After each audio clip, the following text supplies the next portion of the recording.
할렐루야. 오늘 누가복음 강연을 맡은 손성길 전도사입니다. 오늘 우리가 같이 읽어볼 말씀은 누가복음 3장입니다. 누가복음 3장은 예수님의 세례를 받기 전에 세례자 요한에 관한 기사를 다루고 있습니다. 1절부터 읽어보겠습니다. 디벨리오 황제가 통치한 지 15째 해 곧 본디오 빌라도가 유대 총독으로 헤롯이 갈릴리의 분봉왕으로 그 요셉 빌립이 이두레와 드라고디 지방의 분봉왕으로 루사니아가 아빌레네의 분봉왕으로 안다스와 가야바가 대제사장으로 있을 때 하나님의 말씀이 빈 들에서 사가랴의 아들 요한에게 임한지라. 이 본문은 세례 요한의 활동 시대를 보여줍니다. 로마 황제 디베료는 누가복음 2장 1절에 언급된 가이사 아구스도 다음에 황제가 된 자였습니다. 이때 세례 요한에게 하나님의 말씀이 빈 들에서 사가랴의 아들 요한에게 임하였습니다. 이때 세례 요한은 선지자들처럼 하나님의 말씀을 받음으로써 사역을 시작한 모습을 보여줍니다. 요한은 세계의 회례를 전파하는데 이는 이사야의 예언을 이루는 모습을 보여줍니다. 3절부터 읽어보겠습니다.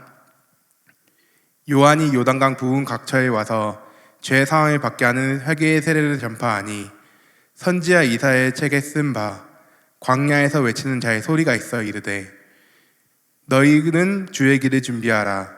그의 오실 길을 곧게 하라. 모든 골짜기가 메워지고 모든 산과 작은 산이 낮아지고 굽은 것이 고자지고 험한 길이 평판하여질 것이요. 요한이 요단강 근처에서 회개의 세례를 전파하는 모습을 보여줍니다. 이 회개의 세례란 사도행전 2장 38절에 자세히 나와 있습니다.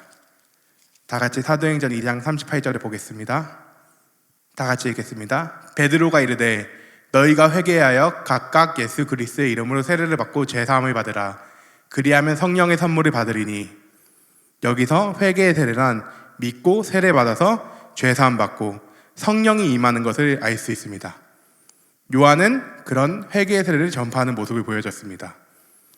그러한 요한의 사역은 누가복음 1장 16절에 이스라엘 자손을 주 곧 그들의 하나님께로 돌아오게 할 것이라는 사가랴의 예언의 성취인 한편 구약의 이사야 40장의 예언의 성취이기도 했습니다.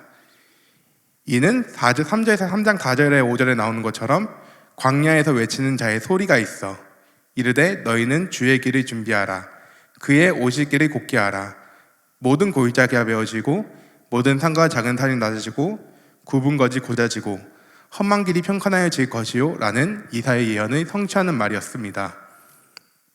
그리고 그 세례 요한은 예수 그리스도의 길을 준비하는 사람이었는데 그 준비는 회개의 세례를 선포하여 사람들의 마음을 회개시켜 하나님의 구원을 보게 하는 것이었습니다. 요한은 사람들에게 세례를 베푸며 말합니다.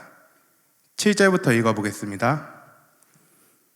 요한이 세례 받으러 나오는 무리에게 이르되 독사의 자식들아 누가 너희에게 일러 장차 올 진노를 피하려 하더냐. 그러므로 회개에 합당한 열매를 맺고 속으로 아브라함이 우리 조상이라 말하지 말라. 내가 너희에게 이르노니 하나님이 능히 이 돌들로도 아브라함의 자손이 되게 하시리라. 이미 도끼가 나무 뿌리에 놓였으니 좋은 열매 맺지 않은 나무마다 찍혀 불에 던져지느니라. 요한이 회개의 설교를 시작합니다. 요한은 부드러운 말로 회개의 세례를 베풀지 않았습니다. 세례를 받으러 나오는 무리에게 이 독사의 자식들아 라고 독서를 뱉기 시작합니다. 그러면서 회개하지 않는 자들은 장차 임할 진노를 피할 수 없다 말합니다. 당시 이스라엘 백성은 아브라함의 조상인 이스라엘만이 하나님께 구원을 받는다 생각하였지만 요한은 그러한 선민의 의식에 대해 부정하며 회개엔 합당한 열매를 맺으라 말합니다. 이 회개는 히브리어로 하면 생각의 변화를 말하는데 즉 회개에 합당한 열매를 맺으라는 말은 우리가 마음을 돌이켜서 의롭고 선한 삶을 사는 것이 구원받을 수 있는 길이라 말한 것입니다. 10절부터 읽어보겠습니다. 무리가 물어 이르되 그러면 우리가 무엇을 하리이까?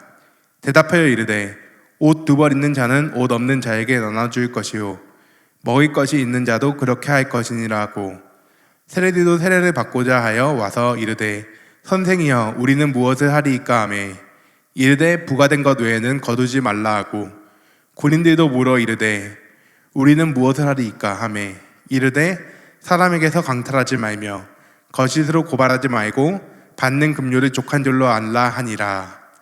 아멘. 따라서 세례 요한에게 사람들이 물어봅니다. 어떻게 해야지 회개에 합당한 열매를 맺느냐 라고 물어보니 요한이 대답합니다. 첫 번째로는 결핍한 부족한 사람들에게 필요한 것을 나누어 주라고 말씀하십니다. 그리고 두 번째로는 셀리디가 군인들의 질문에 대한 답변으로서 부과된 것 위에는 거두지 말고 강탈하지 말며 거짓으로 고발하지 말고 받는 급료를 족한 줄로 알라 말합니다. 자신이 가진 직업의 특권으로 남의 것을 욕심내지 말라 말한 것입니다. 즉 회개에 합당한 열매는 어려운 이웃에게 나눔을 실천하고 불의를 행하지 않는 것, 즉 이웃사랑을 실천하는 것이라고 요한은 말하였습니다. 그 요한의 말씀을 들은 몇몇 사람들은 요한이 그리스도인가 생각합니다. 15절부터 다 같이 읽겠습니다. 백성들이 바라고 기다림으로 모든 사람이 요한이 혹 그리스도신가 심중에 생각하니 요한이 모든 사람에게 대답하여 이르되 나는 물로 너희에게 세례를 베풀거니와 나보다 능력이 많으신 이가 오시나니 나는 그의 신발끈을 풀기도 감당하지 못하겠노라. 그는 성령과 불로 너희에게 세례를 베푸실 것이요 손에 키를 들고 자기의 타작마장을 정하게 하사 알곡은 무화 곡간에 데리고 쭉정이는 꺼지지 않는 불에 태우시리라. 그 밖에 여러 가지로 권하여 백성에게 좋은 소식을 전하였으나.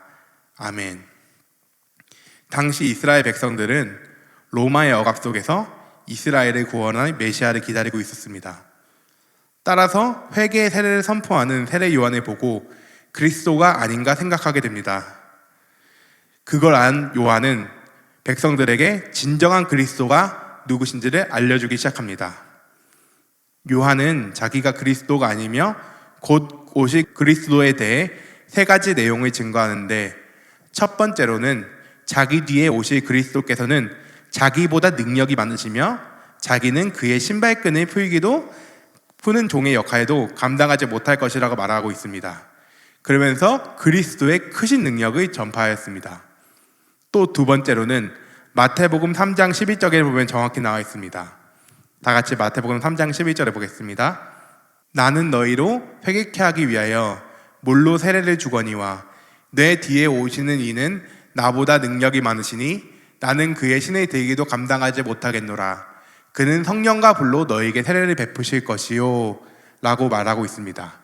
요한은 물로 세례를 베풀었지만 그 뒤에 오시는 이 그리스도는 성령과 불로 세례를 주시겠다고 말하였습니다. 이는 바로 성령 세례를 예수님께서 우리에게 주신다는 것을 의미합니다. 셋째로는 그리스도께서는 손에 키를 들고 자기 타작마당을 정하게 하셔서 알곡은 모아 곡간에 데리고 쭉정이는 꺼지지 않는 불에 태우실 것입니다. 이는 예수님의 재림, 즉 마지막 날에 알곡, 회개에 합당한 열매를 맺어 구원받은 성도들은 천국으로 가지만 쭉정이들, 즉 회개하지 아니하는 사람들은 꺼지지 않는 불, 곧 지옥에 던져질 것이라 말씀하신 것입니다. 이렇게 요한은 구원자이신 그리스도를 전파하고 주님의 길을 준비하였습니다. 하지만 이러한 요한의 말을 싫어하는 사람들이 있었습니다. 19절부터 읽어보겠습니다. 분봉왕 헤롯은 그의 동생의 아내 헤로디아의 일과 또 자기가 행한 모든 악한 일로 말미암아 요한에게 책망을 받고 그 위에 한 가지 악을 더하여 요한을 옥에 가두니라. 아멘. 분봉한 헤롯이 요한을 옥에 가두는 모습을 보여줍니다. 헤롯은 자기의 형제의 아내인 헤로디아를 자기 아내로 취하였습니다. 이에 요한은 헤롯을 책망하였고 그로 인해 요한을 옥에 가둔 모습을 보여줍니다. 이렇게 누가복음의 요한의 사역은 여기서 마무리됩니다. 요한은 그리스도의 오실 길을 미리 준비한 자로서 회개의 소리를 전파한 사람이었습니다. 그는 주님의 신발끈을 풀지도 감당하지 못할 정도라고 자기를 부인하고 자기를 낮췄으며 빈 들에서 요단강에서 하나님의 공의를 외치다가 투옥제까지 주님의 귀한 통로의 삶을 산 것을 볼 수 있습니다. 21절부터는 예수님이 세례 받으심에 대해 나타납니다. 21절부터 읽겠습니다. 백성이 다 세례를 받을세 예수도 세례를 받으시고 기도하실 때에 하늘이 열리며 성령이 비둘기 같은 형체로 그의 위에 강림하시더니 하늘로부터 소리가 나기를 너는 내 사랑하는 아들이라 내가 너를 기뻐하노라 하시니라. 아멘. 여기서는 예수님이 세례를 받으시는 모습이 나옵니다. 이제 이 본문부터 예수님의 공생애가 시작되는 모습을 보여줍니다. 예수께서 세례를 받으실 때에 하늘이 열리며 성령이 비둘기 같은 형체로 나타나 너는 내 사랑하는 아들이라 내가 너를 기뻐하노라 말씀하십니다. 하나님께서 하나님의 아들심을 친히 증거하시고 있는 모습을 보여줍니다. 그리고 내가 너를 기뻐하노라 말씀하시는데 이는 이사야 42장 1절의 말씀에서 정확히 어떤 뜻인지 알 수 있습니다. 다 같이 이사야 42장 1절을 보겠습니다. 다 같이 읽겠습니다. 내가 붙드는 나의 종, 내 마음에 기뻐하는 자, 곧 내가 택한 사람이 보라. 내가 나의 영을 그에게 주었은즉 그가 이방의 정의를 베풀리라. 아멘. 즉 내 마음에 기뻐하는 자라의 뜻은 즉 예수님이 하나님의 말씀을 전하기 위해 이 세상에 내려오신 분, 하나님이 선택하신 하나님의 아들임을 알 수 있습니다. 23절부터는 이제 예수님의 족보가 나옵니다. 다 같이 23절부터 하나님의 말씀을 읽어보겠습니다. 예수께서 가르치심을 시작하실 때 30세쯤 되시니라. 사람들이 아는 대로는 요셉의 아들이니 요셉의 위는 헬리요, 그 위는 mat단이요, 그 위는 레위요, 그 위는 멜기요, 그 위는 얀나요, 그 위는 요셉이요, 그 위는 마따디아요, 그 위는 아모스요, 그 위는 나훔이요, 그 위는 에슬리요, 그 위는 낫게요, 그 위는 마아시요, 그 위는 마따디아요, 그 위는 서머인이요, 그 위는 요색이요, 그 위는 요다요, 그 위는 요하난이요, 그 위는 레사요, 그 위는 스룹바벨이요, 그 위는 스알디엘이요, 그 위는 네리요, 그 위는 멜기요, 그 위는 얏디요, 그 위는 고삼이요, 그 위는 엘마담이요, 그 위는 네르요, 그 위는 예수요, 그 위는 엘리에서요, 그 위는 요림이요, 그 위는 mat단이요, 그 위는 레위요, 그 위는 시므온이요, 그 위는 유다요, 그 위는 요셉이요, 그 위는 요남이요, 그 위는 엘리야김이요, 그 위는 멜레아요, 그 위는 멘나요, 그 위는 마따디요, 그 위는 나단이요, 그 위는 다윗이요, 그 위는 이세요, 그 위는 오벳이요, 그 위는 보아스요, 그 위는 살몬이요, 그 위는 나손이요, 그 위는 아미나답이요, 그 위는 아니요, 그 위는 헤스론이요, 그 위는 베레스요, 그 위는 유다요, 그 위는 야곱이요, 그 위는 이삭이요, 그 위는 아브라함이요, 그 위는 데라요, 그 위는 나홀이요, 그 위는 스룩이요, 그 위는 르우요, 그 위는 벨렉이요, 그 위는 헤버요, 그 위는 살라요, 그 위는 가이난이요, 그 위는 아박삭이요, 그 위는 셈이요, 그 위는 노아요, 그 위는 레멕이요, 그 위는 무드셀라요, 그 위는 에녹이요, 그 위는 아렛이요, 그 위는 마할랄렐이요, 그 위는 가이난이요, 그 위는 에노스요, 그 위는 셋이요, 그 위는 아담이요, 그 위는 하나님이시르다. 아멘. 예수님께서는 30살이 되시고 말씀을 가르치시기 시작합니다. 그 후 예수님의 족보를 읽기 시작하는데 이 예수님의 족보는 마태복음과 누가복음에서 나오는 걸 볼 수가 있습니다. 하지만 누가복음은 마태복음과 차이가 있는데 마태복음은 아브라함부터 다윗까지 14대, 다윗부터 바벨론까지 14대, 바벨론 포로부터 예수님까지 14대에 나누어 예수님께서 다윗의 후손으로 이스라엘을 구원할 메시아로 오신 것을 강조합니다. 하지만 누가복음은 예수님으로 시작해서 조상이 아담을 거쳐 하나님까지 올라가는 모습을 보여줍니다. 이는 예수님께서는 하나님의 아들이심을 강조하는 모습을 보여주며 예수님이 유대인뿐만 아니라 이 세상의 모든 사람들을 구원할 메시아로 오심을 가르쳐 주는 걸 볼 수가 있습니다. 아멘. 다 같이 4장을 읽겠습니다. 4장부터는 예수님의 사역에 대해 나타나기 시작합니다. 1절부터는 예수님께서 40일 동안 금식하시며 마귀에게 시험을 받으시는 내용이 나옵니다. 1절부터 읽겠습니다. 예수께서 성령의 충만함을 입어 요단강에서 돌아오사 광야에서 40일 동안 성령에게 이끌리시며 마귀에게 시험을 받으시더라. 이 모든 날에 아무것도 잡수시지 아니하느니 나의 소가 다함에 줄이신드랴. 아멘. 여기에선 예수께서 성령의 충만함을 입으신 후에 성령에게 이끌리시며 마귀의 시험을 받으시고 사역을 시작하는 모습을 보여주고 있습니다. 이때 마귀는 예수님께 다가와 시험을 합니다. 3절부터 읽겠습니다. 마귀가 이르되 내가 만일 하나님의 아들이여든 이 돌들에게 명하여 떡이 되게 하라. 마귀는 예수님께서 굶주리신 것을 알고 다가와 돌들로 떡을 만들어 배를 채우라 유혹합니다. 예수님은 능히 돌들로도 떡을 만드실 능력을 가지고 있으신 분이었습니다. 마귀도 이를 알고 예수님의 능력을 예수님 자기 자신을 위해 사용하라 유혹한 것이었습니다. 하지만 예수님께서는 그 유혹을 거절하십니다. 예수님은 자기 유혹을 위한 것이 아니었고 하나님의 영광과 사람들의 영혼을 구하기 위해 기적을 행하셨기 때문입니다. 그리고 예수님께서는 4절에 말씀하십니다. 4절을 읽겠습니다. 예수께서 대답하시되 기록된 바 사람이 떡으로만 살 것이 아니니라 하셨느니라. 예수님께서는 신명기 8장 3절의 말씀을 인용하십니다. 8장 3절의 말씀을 인용하셔서 마귀의 유혹을 물리치는 것을 볼 수 있습니다.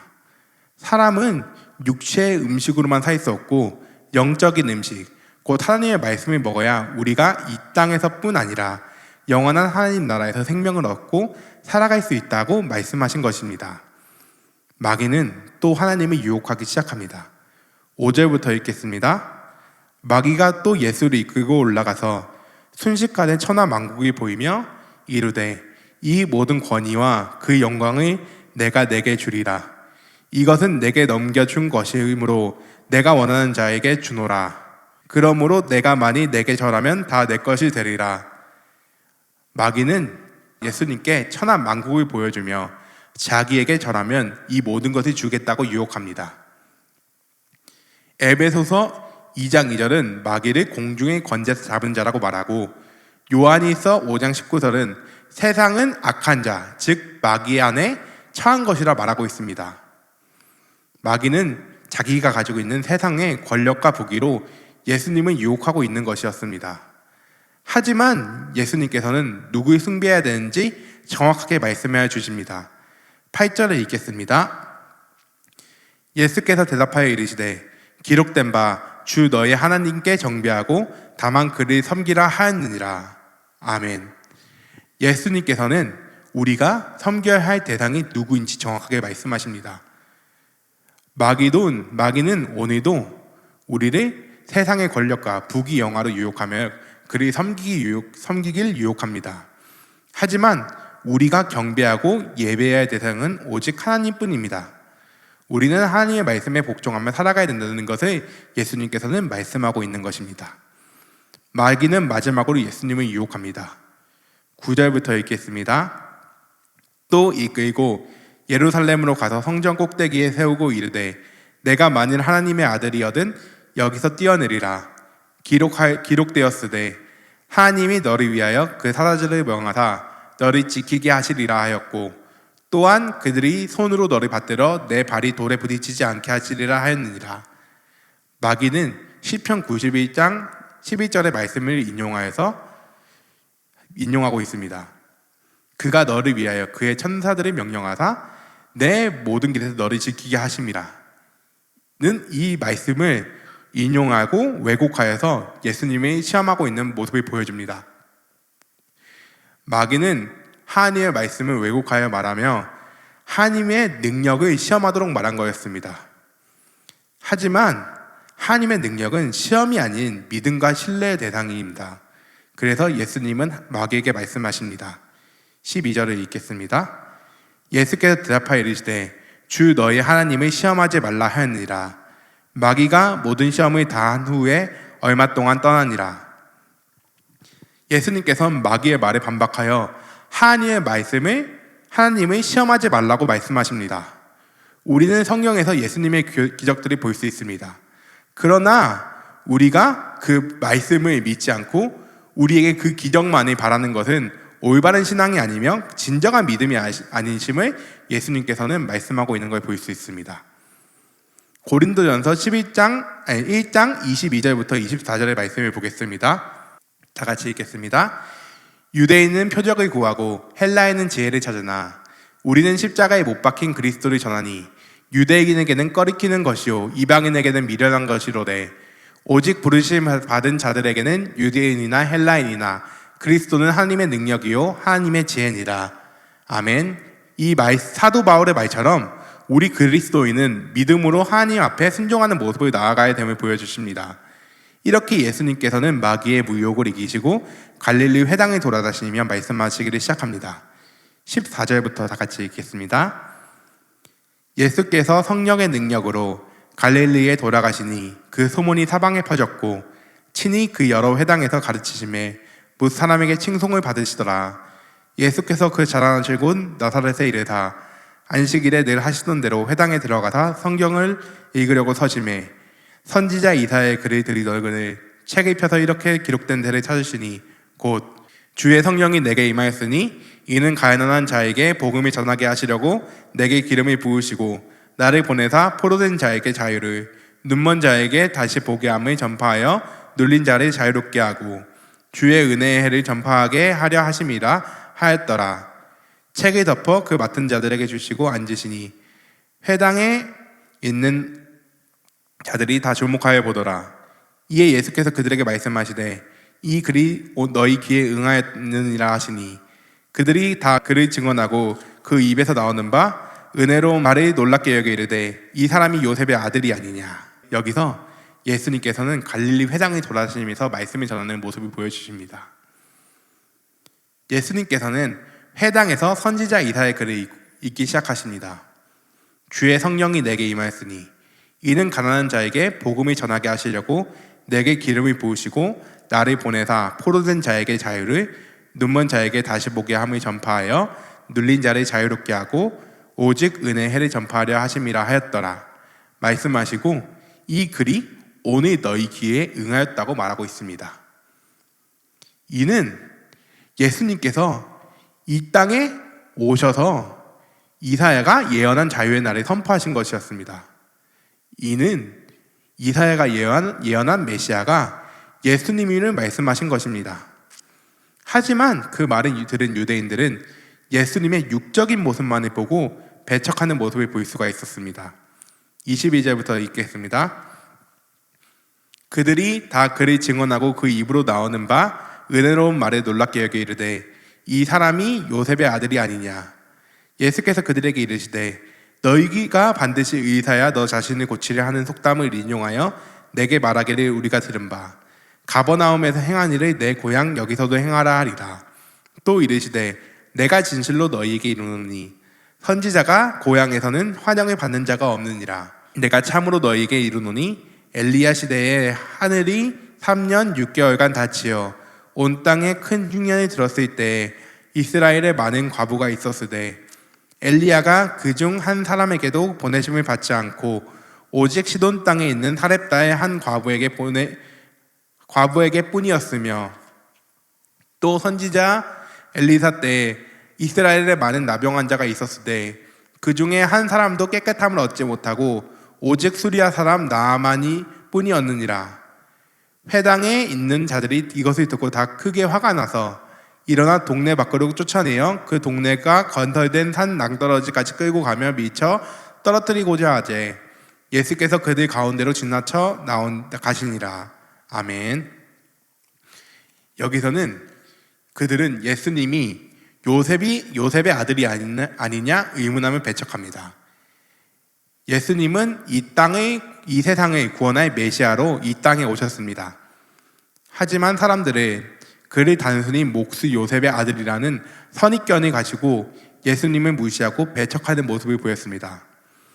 따라서 예수님께서는 선지자가 고향에서 환영을 받는 자가 없다 말하며 하나님께서 패역한 이스라엘 대신에 이방인 한 과부에게와 한 군대 장관에게 긍휼을 베풀었다는 것을 증거하시며 구약 성경의 이야기들로 그들의 선입견을 비판하십니다. 예수님의 이러한 비판에 그들은 회개는커녕 도리어 분노하여 예수님을 죽이려 드는 모습을 볼 수 있습니다. 그래서 예수님은 그들에게 말씀을 멈추시고 떠나셨습니다. 그들은 무지하고 교만하고 완악하였습니다. 따라서 그들은 예수님이 하나님의 아들이 되심을 알지 못했고 복음을 받아들이지 못하는 모습을 보여줍니다. 31절부터는 예수님이 가버나움에 행하신 기적들에 대해 말하는데 이는 하나님의 권위와 능력을 보여줍니다. 31절부터 읽겠습니다. 갈릴리의 가버나움 동네에 내려오사 안식일에 가르치심에 그들이 그 가르치심에 놀라니 이는 그 말씀에 권위가 있음이로라. 회당에 더러운 귀신 들린 사람이 있어 크게 소리질러 이르되 아 나사렛 예수여 우리가 당신과 무슨 상관이 있나이까 우리를 멸하러 왔나이까 나는 당신이 누구인 줄 아느니 하나님의 거룩한 자니이다. 예수께서 꾸짖어 이르시되 잠잠하고 그 사람에게서 나오라 하시니 귀신은 그 사람의 무리 중에 넘어뜨리고 나오되 그 사람은 상하지 아니한지라. 다 놀라 서로 말하여 이르되 어떠한 말씀인고 권위와 능력으로 더러운 귀신을 명하여 나가는도다 하더라. 이에 예수의 소문이 그 근처 사방에 퍼지니라. 아멘. 예수님께서는 안식일에 가버나움 회당에서 그들을 가르치시는데 그들이 그 말씀에 권위가 있음이러라 라고 말씀합니다. 이는 예수님이 성령의 능력으로 그들에게 말씀을 전하여 준 까닭이었습니다. 그 후에 더러운 귀신 들린 자를 고쳐주시는데 이에 귀신 들린 자가 외쳐 말합니다.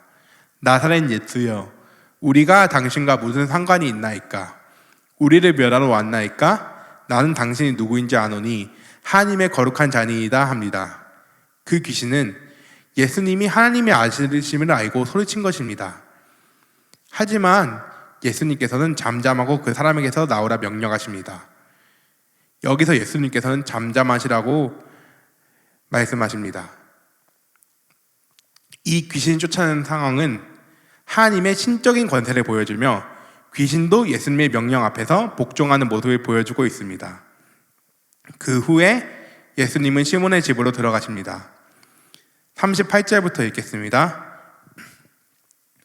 예수께서 일어나 회당에서 나가사 시몬의 집에 들어가시니 시몬의 장모가 중한 열병을 앓고 있는지라.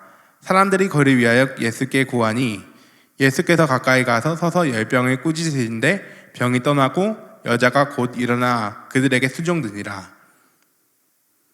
마태복음 8장 14절에 보면은 예수님께서 시몬은 즉 베드로임을 알 수 있습니다. 베드로의 집에 들어가십니다. 베드로는 결혼한 자로서 그의 장모가 큰 열병에 걸려 있었습니다. 그때 사람들이 예수께 이 병이 낫기를 구합니다. 그래서 예수님께서는 그 열병을 꾸짖으십니다. 그랬더니 그때 바로 그 병이 떠나고 여자는 곧 일어나 그들에게 수종들은 걸 볼 수가 있는데 이는 예수님은 열병도 복종시킬 수 있는 하나님의 아들이심을 다시 한번 보여주고 있으신 겁니다. 여기서 시몬의 장로가 곧 일어나 그들에게 수종들었다는 말씀은 예수님의 병 고침이 즉각적이고 완전하였음을 알 수 있습니다. 예수님의 말씀은 열병까지도 즉시 순종함을 보여주며 예수님이 전능하신 하나님의 아들이심을 다시 한번 보여주고 있는 것입니다. 이 소문을 들은 사람들은 예수님께 몰려오기 시작합니다. 40절부터 읽겠습니다. 해질 무렵에 사람들이 온갖 병자들을 데리고 나오매 예수께서 일일이 그 위에 손을 얹으자 고치시니 여러 사람에게서 귀신들이 나가며 소리질러 이르되 당신은 하나님의 아들이니이다. 예수께서 꾸짖으자 그들에게 말함을 허락하지 아니하시니 이는 자기를 그리스도인 줄 알미러라. 해질 무렵부터 예수님의 소문을 들은 사람들이 모이기 시작합니다. 예수님은 아픈 병자 하나하나마다 손으로 얹고 고쳐주십니다. 그것은 예수님의 사랑을 보여주시며 그들이 사랑하셔서 손을 얹고 고쳐주는 것을 보여주십니다. 그때 귀신들이 나갈 때 예수님이 하나님의 아들이심을 고백하는데 예수님은 그 말씀을 허락하지 않으십니다. 이때 마태복음에 보면은 귀신뿐만이 아닌 병자들에게도 똑같이 허락하지 아니하는 모습을 볼 수 있는데, 이는 예수님의 때가 오지 않았기 때문인가 동시에 예수님께서는 단순히 이 세상에 오신 이유가 사람의 병을 고치기 위해서가 아니었기 때문입니다. 예수님은 더 근원적인 문제, 즉 우리의 죄를 예수 피로 속량, 곧 죄사함을 해주시기 위해 오신 분이기 때문에 병을 고치실 때 그들의 입을 조용히 시키셨던 것입니다. 42절부터 읽어보겠습니다. 날이 밝음에 예수께서 나오자 한적한 곳에 가시니 무리가 쉬었다가 만나며 자기들에게서 떠나지지 못하게 만류하려 하매, 예수께서 이르시되 내가 다른 동네에서도 하나님의 나라 복음을 전하리라 하니 나는 이 일을 위해 보내심을 받았노라 하시고 갈릴리 여러 회당에서 전도하시더라. 마가복음 1장 35절에 보면은 예수님께서는 기도하시기 위해 한적한 곳으로 가신 걸 알 수가 있습니다. 그러다 군중이 찾아와 떠남을 말리려 하였습니다. 그런 군중에게 예수님께서는 내가 다른 동네들에도 복음을 전하여야 하리니 나는 이 일을 위해 보내심을 받아노라며 예수님의 전도의 사명을 말씀하십니다. 이는 예수님의 사명이 단순히 병 고치고 병을 치유하는 것에 그치는 것이 아닌 하나님의 나라를 전도하고 그들에게 복음을 전하고 회개하게 하는 것임을 다시 한번 강조하는 모습을 보여주었습니다. 아멘. 그럼 누가복음 5장을 다 같이 읽겠습니다. 누가복음 5장에는 예수님이 제자를 부르신 이야기로 시작되는 걸 볼 수가 있습니다. 1절부터 읽겠습니다. 무리가 몰려와서 하나님의 말씀을 들을새 예수는 게네사렛 호숫가에 서서 호숫가에 배 두 척이 있는 것을 보시니 어부들은 배에서 나와서 그물을 씻느니라. 예수께서 한 배에 오르시니 그 배는 시몬의 배라. 육지에서 조금 떼기를 청하시고 앉으자 배에서 무리를 가르치시더니 말씀을 마치시고 시몬에게 이르시되 깊은 데로 가서 고기를 잡으라. 예수님께서는 하나님의 말씀을 전하였고 많은 사람들은 그가 전하는 말씀을 듣기 위해 모여든 걸 볼 수 있습니다. 그때 예수님께서는 밤새도록 수고하였지만 아무런 수확을 얻지 못한 시몬 베드로의 배를 보셨습니다. 그리고 예수님께서는 베드로의 배에 오르셔서 하나님의 말씀을 전하십니다. 말씀을 마치시고 베드로에게 말씀하십니다. 깊은 데로 가서 그물을 내려 고기를 잡으라. 근데 이때 이미 베드로의 배는 그물을 싣고 정리가 끝나 있는 상황이었습니다. 이미 집에 갈 준비가 끝나고 있었던 상황으로 누군가의 말을 듣고 다시 나가기에는 이미 늦은 상태였다는 걸 알 수가 있습니다. 하지만 시몬은 예수님의 말씀에 순종하는 모습을 보여줍니다. 5절부터 읽어보겠습니다. 시몬이 대답하여 이르되 선생님, 우리들이 밤이 새도록 수고하였으되 잡은 것이 없지만은 말씀에 의지하여 내가 그물을 내리리다 하고 그렇게 하니 고기를 잡은 것이 심히 많아 그물이 찢어지는지라. 이에 다른 배에 있는 동무들에게도 손짓하여 와서 도와달라 하니 그들이 와서 두 배의 채움에 잠기게 되었더라. 아멘. 베드로는 이미 자기가 밤이 새도록 허탕이 치었다고 말합니다. 하지만 하나님의 말씀에 의지하여 다시 그물을 내리겠다고 말합니다. 그리고 베드로는 깊은 곳으로 가서 그물을 던졌고 그 결과는 놀랐습니다. 물고기가 심히 많아 그물이 찢어지려고 하는 것이었습니다. 그래서 그들은 다른 배에 있는 동료들에게 도움을 요청해 물고기를 잡았고 그 양은 그 두 배를 가득 채울 정도였습니다. 사람들은 그 모습을 보고 심히 놀라는 모습을 보여줬습니다. 8절부터 읽겠습니다. 시몬 베드로가 이를 보고 예수의 무릎 아래에 엎드려 이르되 주여 나를 떠나소서 나는 죄인이로소이다 하니 이는 자기 및 자기와 함께 있는 모든 사람이 고기 잡힌 것으로 말미암아 놀라고 세베대의 아들로서 시몬의 동업자인 야고보와 요한도 놀랐음이라. 예수께서 시몬에게 이르시되 무서워하지 말라. 이제 후로는 내가 사람을 취하리라 하시니 그들이 배들을 육지에 대고 모든 것을 버려두고 예수를 따르니라. 아멘. 8절에서 베드로는 이 기적을 통해서 예수님이 하나님의 아들로서 영광을 보았습니다. 그래서 베드로는 예수님이 그리스도임을 깨달았습니다.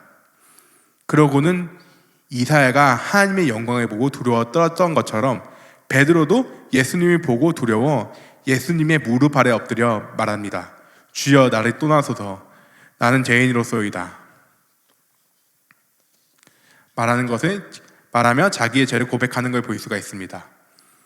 그 고백을 들은 예수님께서는 베드로에게 말씀하십니다. 무서워하지 말라. 이제 후로는 내가 사람을 취하리라 말씀하십니다. 베드로는 물고기를 낚는 어부였습니다.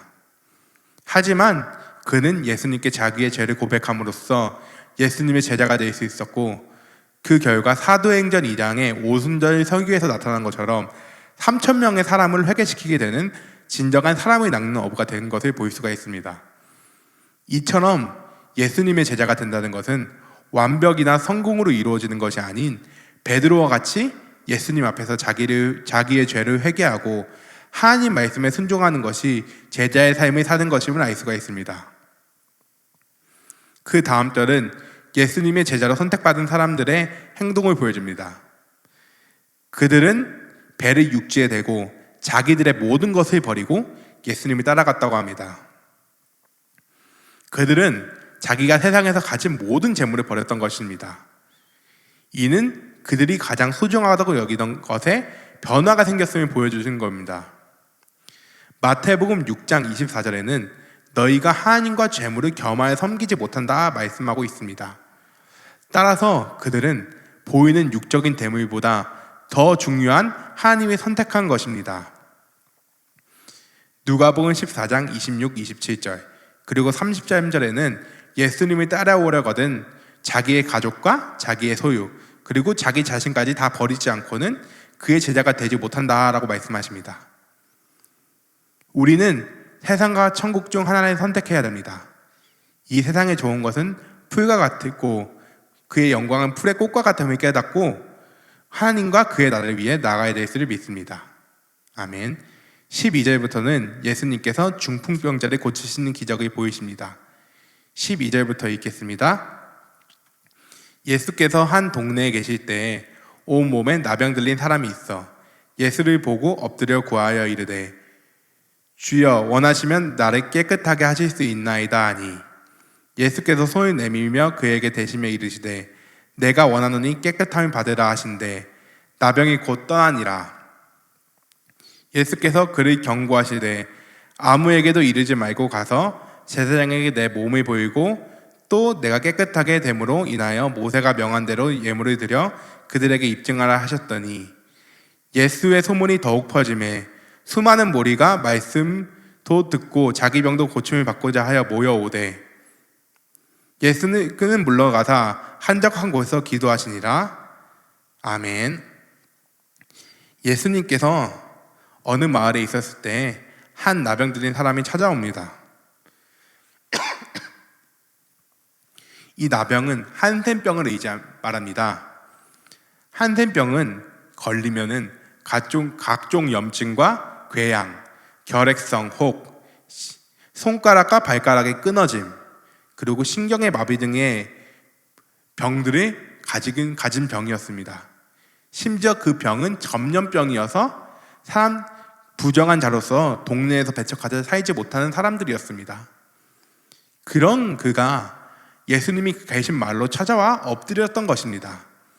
그리고 예수님께 엎드려 예수님께서는 나를 고치실 수 있다는 믿음의 고백을 하였습니다. 그리고 예수님께서는 그 믿음에 응답하시는 걸 볼 수가 있습니다. 예수님께서는 그에게 손을 대십니다. 그리고 내가 원하노니 깨끗함을 받으라 말씀하십니다. 그러자 즉시 나병이 사라지고 부정한 몸이 정화되는 모습을 보여줍니다. 이렇듯 예수님은 사회로부터 완전히 버림받아 경지된 사람을 완전히 치유하여 다시금 공동체 속으로 보내시는 것을 보여주십니다. 이러한 기적으로 예수님께서는 이름이 더욱더 널리 퍼져 수많은 무리가 모이기 시작하고 사람들이 따르기 시작합니다. 하지만 예수님께서는 한적한 곳으로 가셔서 기도를 하십니다. 이는 예수님께서 우리에게 오신 이유가 다시 한번 말씀하고 계시는 것입니다. 단순히 병을 고치고 질병을 치유하고 다친 것을 고치고 하는 기적을 위해 오신 것이 아니라는 것을 말씀하고 계신 것입니다. 예수님께서는 우리의 죄, 우리의 이 잘못된 우리 마음에 있는 죄를 예수 피로 속량, 곧 죄사함을 주시기 위해서 이 땅에 오신 분이십니다. 그렇기 때문에 예수님께서는 한적한 곳으로 가셔서 기도를 하시는 모습을 보여주신 것입니다. 17절부터 읽어보겠습니다.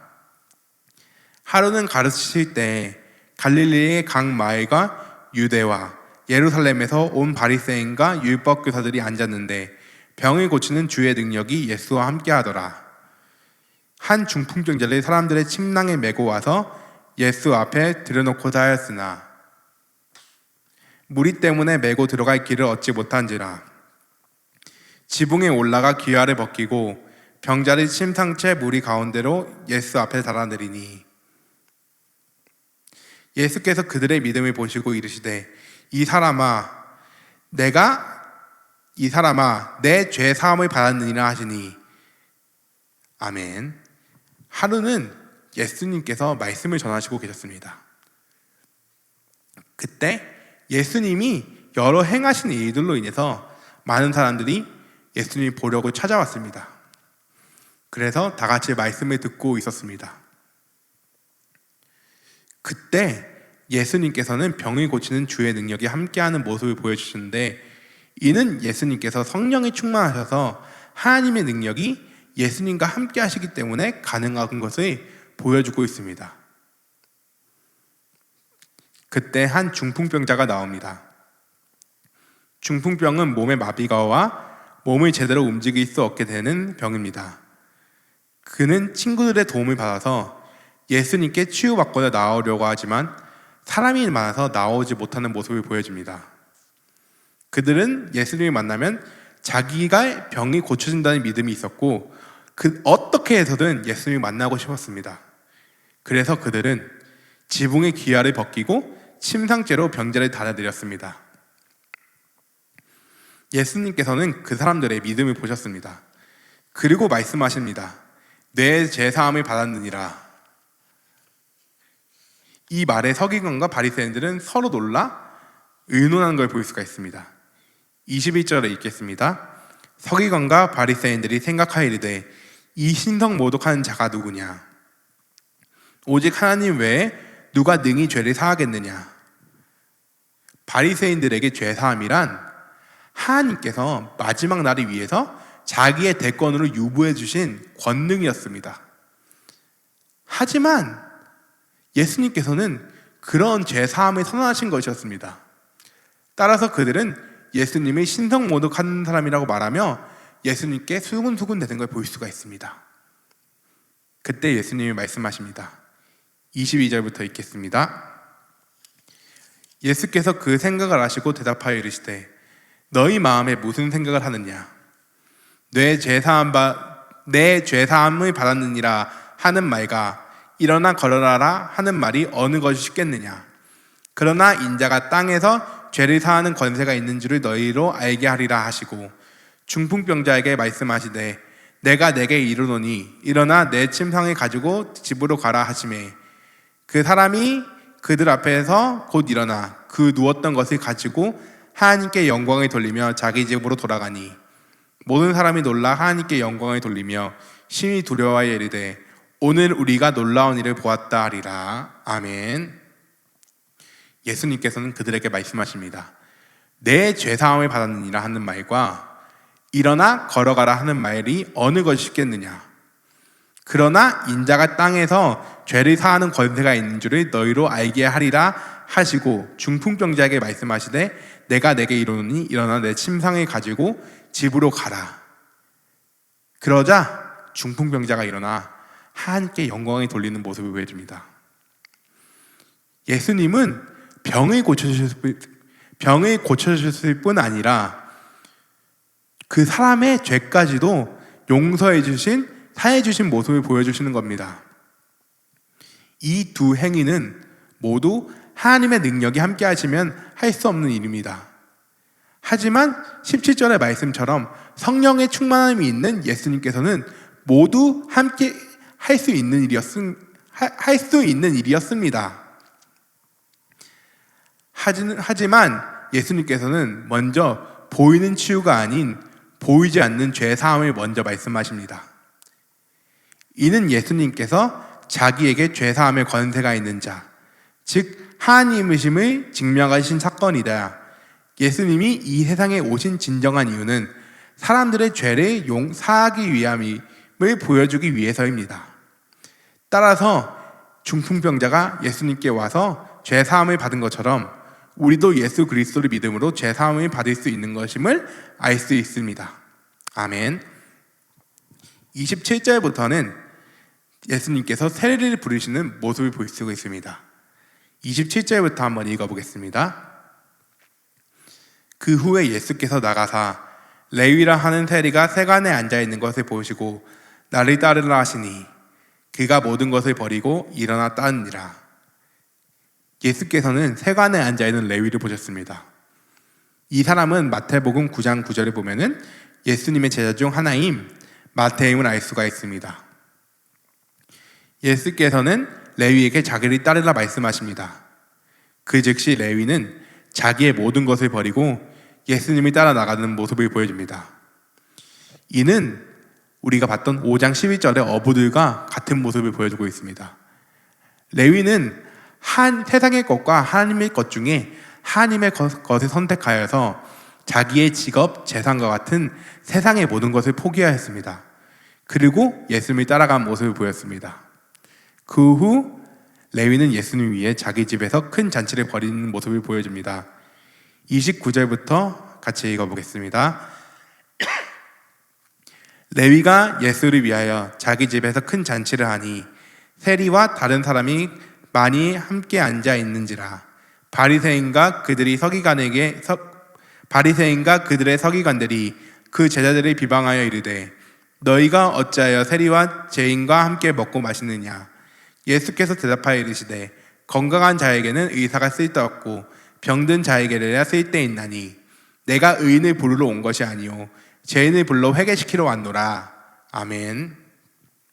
바리새인과 서기관들은 예수님께서 세리와 죄인들과 함께 먹고 마신다 비판합니다. 바리새인들은 죄인과의 접촉은 부정한 것을 옮긴다 하였고 그들을 부정하게 평가하고 격리하였습니다.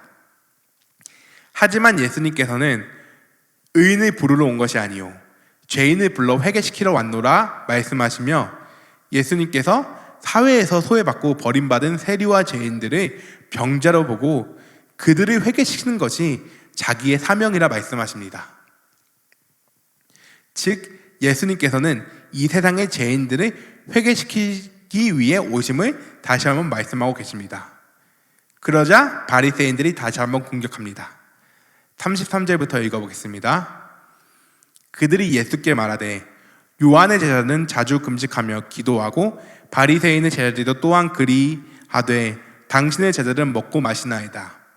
예수께서 그들에게 이르시되 혼인집 손님들이 신랑과 함께 있을 때에 너희가 그 손님으로 금식하게 할 수 있느냐.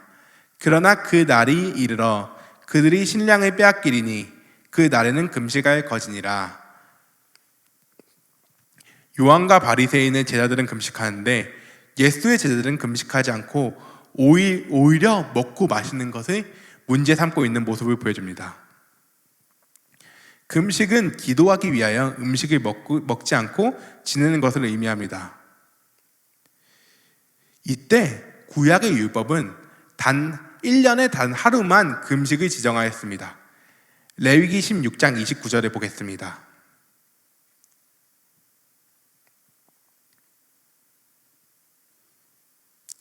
다 같이 읽겠습니다. 너희는 영원히 이 규례를 지킬지니라. 일곱째 달 곧 그 달 10일에 너희는 스스로 괴롭게 하고 아무 일도 하지 말되 본토인이든지 너희 중에 거류하는 거류민이든지 그리하라. 아멘. 구약의 율법은 1년 중 단 하루 모든 유대인들이 금식하는 날로 규정합니다. 그날은 대속죄일입니다. 그런데 바리새인들은 월요일과 목요일에도 금식하는 날로 여겼기 때문에 그들의 제자들도 그것을 따랐습니다. 하지만 예수님의 제자들은 그와 같은 금식에 동참하지 않았습니다. 따라서 바리새인들은 예수님도 바리새인처럼 금식하고 기도해야 마땅하지 않겠냐고 말하고 있는 것입니다. 그때 예수님께서는 말씀하십니다.